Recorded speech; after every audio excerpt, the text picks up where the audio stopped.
Previously on Singing for Self-Care, we were exploring an unexpected yet common cause of jaw tension which can affect our singing. Our pelvic area shares a fascinating and surprisingly direct relationship with our jaw. So when we experience tension in one of these areas, we often also experience it in the other. If you want to watch part 1 where we discuss how the two are connected, even though they are anatomically kind of far apart, you can check it out here in the eye. Today we're talking a little bit more about the pelvis and singing, both the external muscles of the pelvis as well as the pelvic floor. So it doesn't matter what your sex is, there's a pattern of engagement and release in the pelvic floor when singing. And having this knowledge and mind-body awareness can really level up your singing. When we think pelvic floor, the information we usually think about is strengthening it, so kegels and all of that. But did you know it's actually super important to learn how to relax your pelvic floor and the external muscles of the pelvis also. It's one of the first groups of muscles that responds to stress. So you may be holding a lot of tension in your pelvis without even noticing it. So trying to strengthen muscles that are already tense is not particularly useful. How does pelvic health link with singing? And what are some practical ways we can release our pelvic area? Stay tuned.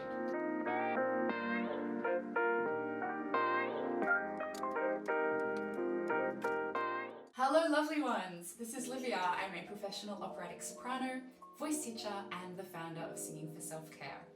If you like health and heart-based singing, I highly suggest you subscribe because I'm here for you on Mondays with tips on your most powerful method of self-care, your voice! Because remember, you and your voice are practically magic. Quick medical disclaimer here. I am not a doctor.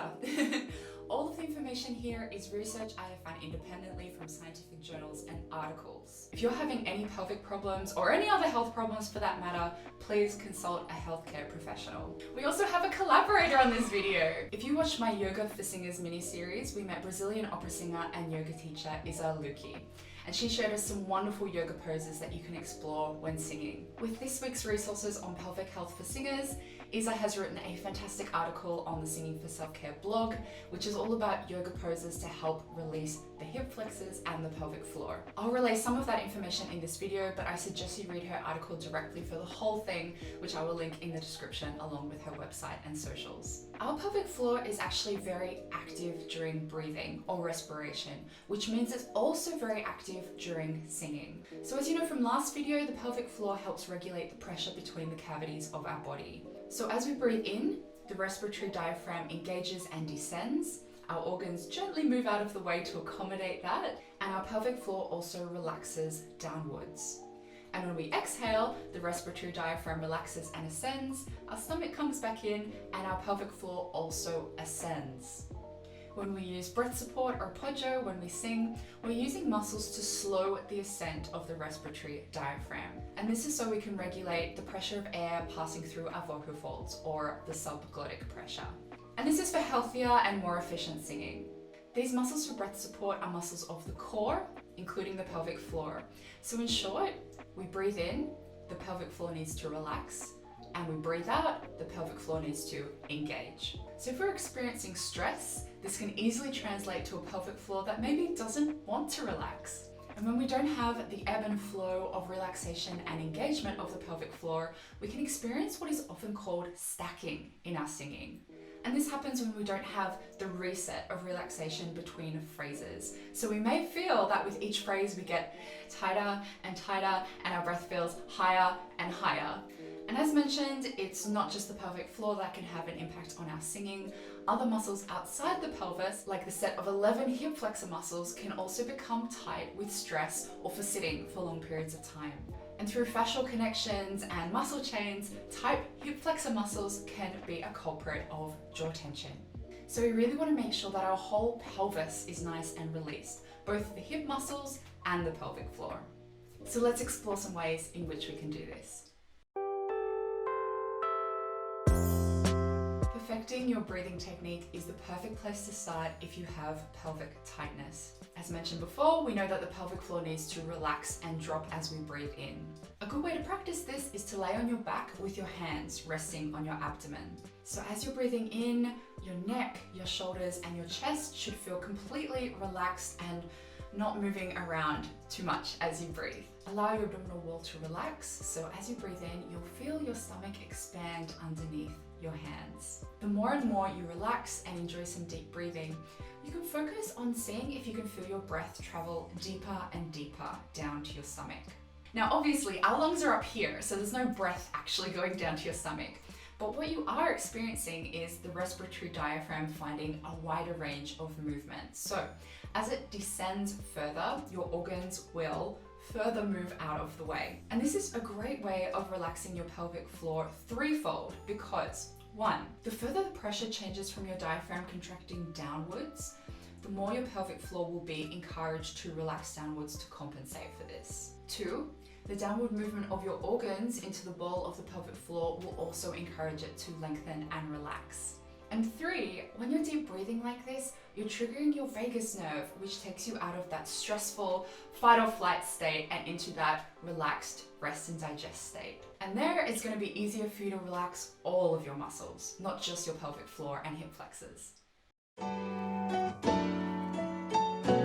Progressive muscle relaxation is a method of deep muscle relaxation. So the premise behind this is that when the sympathetic nervous system is triggered and we feel stressed, our muscles are naturally tense. And by contrast, when we're in a parasympathetic nervous state, so this rest and digest, that our muscles are naturally relaxed. So you learn how to release your muscles. So as a result, it makes it harder to feel stressed. So the technique goes through each specific muscle group, usually from the top of the body down. So what you do is you tense the muscles as hard as what is bearable, and then you release the tension. And you focus your attention on the difference between the feeling of your muscles being tight and the feeling of your muscles being relaxed. Progressive muscle relaxation is also the basis of pretty much all natural birth methods. So the technique obviously has strong ties with the pelvic floor. Also, a quick little side note here, another very common birthing tactic is to relax and soften the jaw, because as we know from the previous video, the jaw and the pelvis are connected. And the reason I put progressive muscle relaxation on the list is actually because it's a really great tool of mind-body connection and awareness. So if you find you automatically hold a lot of tension in your hips or pelvic floor and you don't even notice, progressive muscle relaxation may open a window for you to recognize what relaxed muscles feel like in contrast to tight ones. So after you've spent some time with diaphragmatic breathing and or progressive muscle relaxation, it's likely that you've honed your mind-body awareness a bit. And you're going to be more connected what's actually happening with your hips and your pelvic floor. So use this awareness to your advantage. This can be as large or small scale as you want. So oftentimes when we think of meditation, we think of it as an event where we need to put aside like half an hour and we need to sit like cross-legged on the floor. But it really doesn't have to be like that at all. Even as you go about your day, you can take a few minutes to just check in with your pelvis. Are you gripping anything? Even taking 10 seconds to just breathe and imagine, how relaxed could my pelvis be right now? So keep in mind, the more often that you do this, the more you're rewiring your brain to help your pelvis stay relaxed. So I have to admit, when I was researching for this video, I had never heard of a reverse kegel before. So there's so much focus on strengthening the pelvic floor and doing traditional kegels, but it turns out there's actually an exercise that's the opposite of a kegel and it has a lengthening and relaxing effect on the pelvic floor. So while you may feel an upward squeeze as you contract for a traditional kegel, with a reverse kegel, you will feel a lowering and lengthening of the pelvic floor. I'm putting this a little further down the list here because reverse kegels do take a little bit more mind-body connection, which you can develop through the previous tips, as well as a good understanding of diaphragmatic breathing. Now, because we can't see the pelvic floor like we could say like our quads in our legs when we do like a squat or something, it can be helpful to have an image in your mind when you do reverse kegels to help with that mind-body connection. So if you think back to when you were practicing the diaphragmatic breathing before, you're going to do exactly the same thing but with an extra step.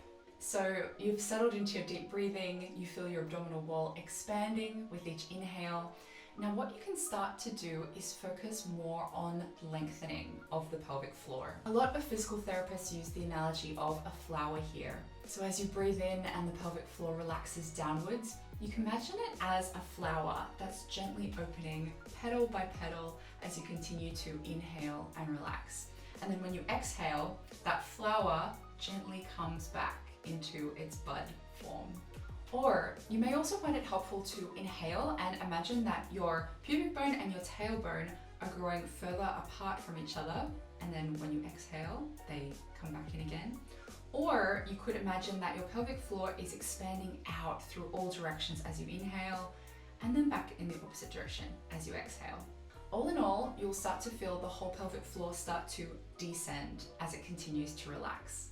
Now the cool thing about reverse kegels is that they're not only relaxing for your pelvic floor, but when you intentionally pair them with traditional kegels, you have a greater range of motion through the muscle group.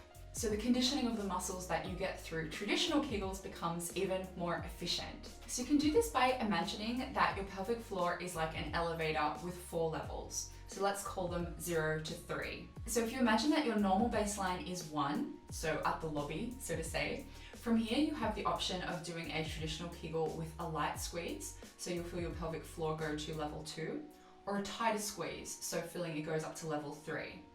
Now alternatively, you can relax your pelvic floor downwards into a reverse kegel and go down to level 0, or like the basement. So if we start at our baseline at 1 and bring a progressive muscle relaxation element into it, we go from our baseline at 1, feel the elevator doors close, light squeeze up to 2, tighter squeeze up to 3, release back to the lobby on level 1, and now relax and let it descend all the way to the basement on level 0 and feel the elevator doors open. Yeah?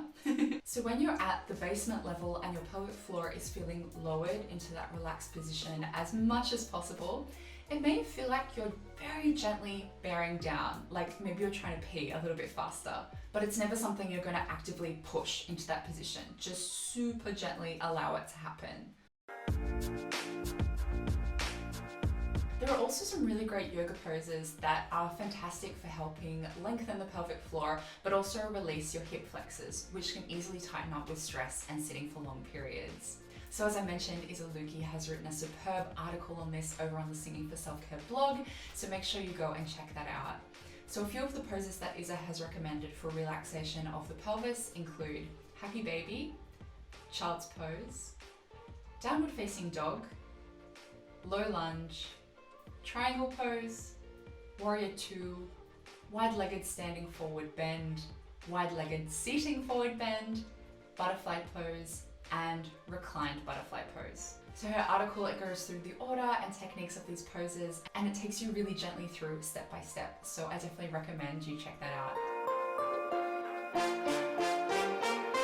Previous points are useful for anyone who is otherwise pretty healthy and just wants to engage in a little bit of self-care by increasing their mind-body awareness and looking after the body, especially a place that is often overlooked where we experience physical manifestations of stress that may impact our singing or our everyday life. If you do, however, find that you have some pelvic issues, make sure you visit your doctor. So I've read there's physical therapy techniques like trigger point, where you sit on a little crossball and stuff, but make sure you pursue treatment from a healthcare professional if this is something that you're struggling with. So there we have it. This is a bit of, dare I say, a surprising and often overlooked topic, but making sure the pelvis is healthy is actually a massive part of healthy singing. So I hope this video gave you some food for thought and some practical tips to help you on your singing journey. If you like this video, you'd really help me and this tiny channel out by liking this video and subscribing. Thanks for hanging out with me, and I will see you next Monday. Bye!